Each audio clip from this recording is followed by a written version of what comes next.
په کاناډا کې یو سپین ږیری سړی په دې جرم محکوم شو چې یوه ډوډۍ غلا کړې وه. سپین ږیري کس په خپل جرم اعتراف وکړ او د دې لامل یې داسې بیان کړ: ډېر وږی وم، لږ پاتې و له لوږې مړ شم، بله چاره نه وه، څه مې کړې وی؟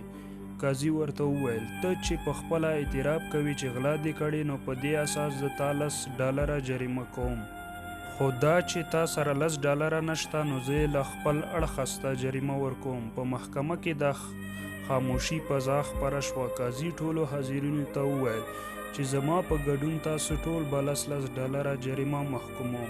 موږ ټول مجرمین یو، ولې زموږ په ښار کې دې څوک د لوږې له لاسه غلا کولو ته مجبوره شي؟ ټولو حاضرینو $10 راټول کړل، ټول $480 شول، او قاضي دا پیسې هغه بېوزلې بابا ته ورکړې.